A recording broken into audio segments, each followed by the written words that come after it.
Hello beautiful souls, welcome to another video from myself, codename Love1, Nick Reflex. We're going to be looking at, as always, a very important subject. Today, we're going to be visiting Master SAMAEL AUN WEOR, a lecture by SAMAEL AUN WEOR. And this lecture, written by Master SAMAEL, is on the crystallization of willpower. The purpose of the work of the revolution of consciousness is the awakening of the consciousness. If we really want to succeed, it is clear that, above all, it is necessary to have continuity of purpose. When one tests humanity, one realizes that humanoids are not really individuals. They do not possess individuality in the complete sense of the word. Why do they not possess individuality? Because they do not work on themselves. Pseudo-esoteric and pseudo-occultist schools have very well-known theories, such as when the elemental soul detaches as an animal elemental and enters for the first time into a human organism, it becomes individualized. Therefore, all human beings who live on Earth already have individuality. This is stated by pseudo-esotericists and pseudo-occultists. Of course, that is completely false. We know well that the humanoid has no individuality. Thousands of people live within each humanoid. For instance, consider Joe sitting there. Let's take him as an example. Well, poor Joe might say, why do I have to be chosen as the victim? Well, we might think that Joe has been seated there all these hours, yet this is not true. All of these hours Joe has been there. It may be that Joe has been there for a while, and that at other moments James was there, and at other moments Joseph was there, and in another hour Peter might have been there, or Paul, John, or Diego. This is obvious. To believe that a person is always the same person at all times is to abuse the person and to abuse oneself. Within each person, there are thousands of people. Each of those thousands of people who live within each one of us has its own mind. So there are many minds within each humanoid, as the many people who live within him. We already know that every person that lives within us is an I, and that there are many I's. Each I has its own mind. Each I has its own will. Each I has its own criteria, ideas, and ways of thinking. Therefore, there are also thousands of wills within each person. This is obvious. When we observe that each I also has three brains, intellectual, emotional, and motor, we can infer that these separate I's that dwell within us are complete entities. They really appear to be different people, and indeed, they are. They do not merely seem to be like that. The truth is that they really are different. If we really want to awaken our consciousness, we need to pay close attention to what we are talking about. First of all, what is the consciousness that we want to awaken? It is the essence. Well, this is correct. Where does the essence come from? The essence comes from the Milky Way. The essence descended from there with the note La that resonates throughout creation, throughout the galaxy. The essence precisely passed through the sun with the note Soul, then entered into us. Yet unfortunately, and this is one of the worst misfortunes that we suffer, it is engulfed, stuffed, bottled up among all of those thousands of people who live within each of us. Now you can make clear causa causorum, or why the consciousness is asleep within the humanoid. Indeed, hidden from our intellectual capacity, there are innumerable phenomena that we ignore. In all these lectures, I have insisted on something that you have never understood for yourselves, and even have, I refer emphatically to those aspects for which you have not found the explanation. I once told you that you, addressing those who are already at a certain age, well, which of you are already at a certain age? Because I see that every one of you are very young, right? Student, I'm surprised. SAMAEL AUN WEOR. Let us see here. The one who is of a certain age is me, right? Student, no. Master, you are youngest among all of us. SAMAEL AUN WEOR. Well, in any case, let us set an example. People who are of a certain age do not ignore events that have happened. In our life, we have met individuals who physically have our same age. We have not seen them for some time, and then later they died very old. But we never dared to ask ourselves the reason, the cause. Why? What happened? What occurred? Listen, below our conscience or our intellect, events of all kinds occur. The best masters clearly affirm that we only perceive 1/millionth of all the phenomena that happened around us. Of a million phenomena, we can only see one. In fact, of that million phenomena that occurs around us, they are ignored by us. We only realize 1 out of a million physical phenomena. Nonetheless, we ignore. Therefore, we have a very asleep consciousness, right? It is inserted into that bunch of people, which we carry inside, people fighting for supremacy, who fight among themselves. Each one of these people believes it is the owner of the body. Thus, when it manages to control the 3 brains, intellectual, emotional, and motor, does not even remotely accept that it is not the individual. Nonetheless, it is later replaced by others, by other eyes. Therefore, in these circumstances, our consciousness is asleep. Thus, it is essential to eliminate those eyes, with the purpose that the essence, the consciousness bottled up within them, is realized, is released and awakened. One dissolves those eyes, one liberates the essence.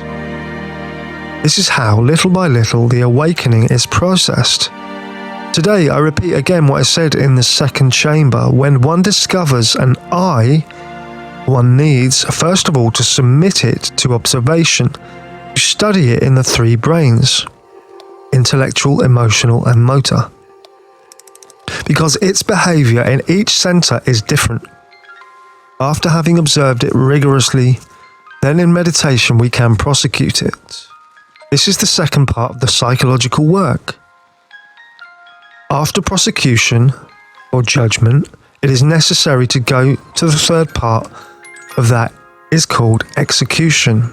In the third part, we resolve to disintegrate those eyes, but since the mind cannot disintegrate them, we have to appeal to a higher power, which is nothing other than the power of the igneous serpent of our magical powers. She can disintegrate them. The power I am addressing is Devi Kundalini. Behold, then, the 3 phases that lead to the dissolution of any psychological I. So, here we are talking about something very important. When one has managed to destroy some I, consciousness increases. Little by little, the consciousness multiplies, becomes more and more robust, until a day arrives when it is completely awake. It is vital that we all understand that only in this way is it possible to work efficiently. First of all, we need to make a perfect crystallization, perfect individuality. There are different types of crystallizations. There are negative crystallizations, just as there are positive crystallizations. For example, a bandit in the mountains who knows how to remain 8 hours behind a rock with a rifle waiting to see who approaches without moving a single finger, enduring insect bites, mosquitoes, cold heat, etc. Without moving, I repeat, not even a single finger, so as not to reveal him until he finally manages to assault someone, to rob or kill them. He must have a will of steel. Within that bandit, there is a terrible struggle between yes and no. Sit there and do not move, yet he wants to get up. If a fly or a mosquito stings him, he does not scratch. He is hungry. He does not eat. Burns in the heat, yet remains. Even if I get injured, I will not move. What would be the outcome of this? That bandit will make a crystallization.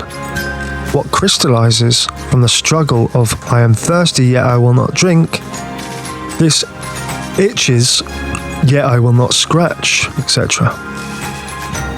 All of this crystallizes in one way, as a kind of individuality. Thus, this is how that bandit makes all of the multiple I's that he possesses to be integrated in one, of course, as a black individuality, a perverse individuality, yes, a black or perverse individuality which, after death, returns, reincorporates into a new organism, something very similar to reincarnation, who has a will of steel. This is obvious. With a common and ordinary person, something very different happens. Since he has not made a positive or a negative crystallization, what continues beyond death is nothing more than a bunch of devils. A worthless bunch. People like this do not have a personality in the hereafter. The only personality they have here, they lose, so therefore, after physical death, the only thing that moves in the hereafter is a bunch of devils, a worthless bunch. Those creatures are perishable. But the one who has made that kind of crystallization has become a thing, a negative crystallization. Yet a crystallization nevertheless. There is another type of negative crystallization. For example, a Nandala Hatha Yogi, a contortionist par excellence, who lives contorting his legs daily in order to cross them like any yogi, who lives to bring the biochemistry of his body more air than needed. Something absurd like a baker who wants to put more water in the flour than is needed, or more flour than necessary. Undoubtedly, this is one made effort to crystallized. Some eye that squeals over there. And very anchorite who needs to drink yet says, I will not drink, even though he is dying of thirst, is hungry, thus starts to eat a piece of fried or roasted meat, or as you wish, but says simply, I am a vegetarian, I do not eat meat. Hence a struggle comes, naturally, between yes and no. From that struggle, a crystallization can occur. What crystallizes? Certain I's can assemble together. They integrate and form such integration becomes a negative or false crystallization. It also becomes a thing. That can change bodies with death and return. But a thing. Of course, indeed, that thing that has crystallized does not have perfection of self-realization or mastery of any kind. Once its cycle of existences have been completed, it has to go to disintegrate where it should be disintegrated, in the cosmic incineration, within the entrails of the earth. These days, I have been observing some yoginis who have become accustomed naturally to the contortions, to those circus-like positions of the absurd Hatha Yoga, and I could not help but regret their case. I saw there one of those completely negative crystallizations, but of course that Hatha Yogini is perfectly convinced that she is proceeding very positively, but she is not. Who could convince her otherwise? She will have to be disintegrated in the cremation furnace, since that This is what a crematorium is for. A monk who is dedicated exclusively to penance fears hell terribly, hits his head incessantly against the hard floor, walks with some grains of corn in his shoes, carries a sackcloth, who carries the stuck against the spine, enduring hunger. Undoubtedly, he has his fight between yes and no. He is opposed to sexual temptations, and he comes to do it for art. He does not do it for comprehension, but for fear of the flames of hell. Although, of course, you know that from time to time these monks have tremendous failures, right? But soon they repent and throw themselves harder to the ground. Poor monks.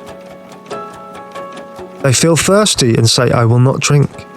Hunger, well, I will not eat because I am fasting. Someone offends him, he does not respond because of true love. No, it is because it is a sin. He is afraid of what? He is afraid of the punishments of hell.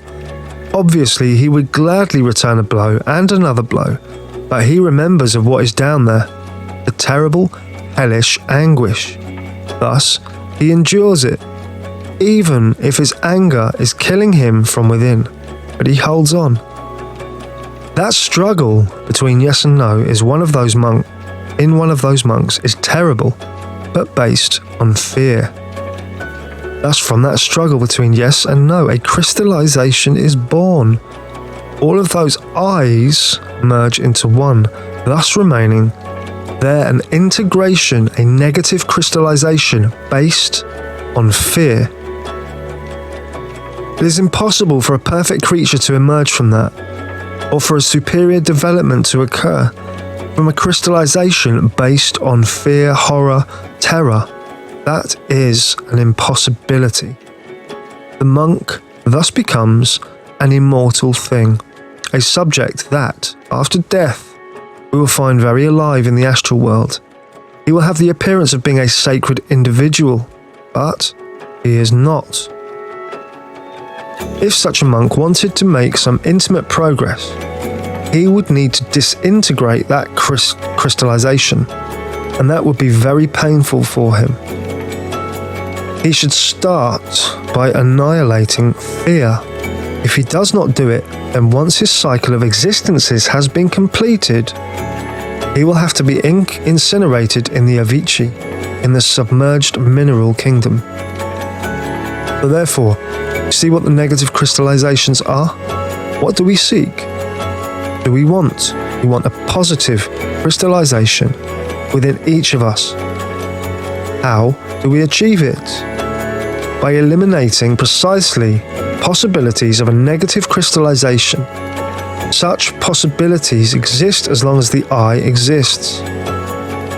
Therefore, we need to disintegrate all those multiple I's that we carry inside. Turn them into dust so that the consciousness wakes up, becomes illuminated.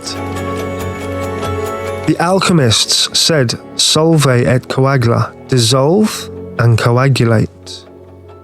We need to dissolve the dry mercury, understand the dry mercury as the animal eyes that we carry inside. Understood by coagulate, the mercury of secret philosophy. In what manner should we coagulate it? In the form of the superior existential bodies of the being, this in order to incarnate the spiritual principles and become true humans. And what is the mercury of secret philosophy?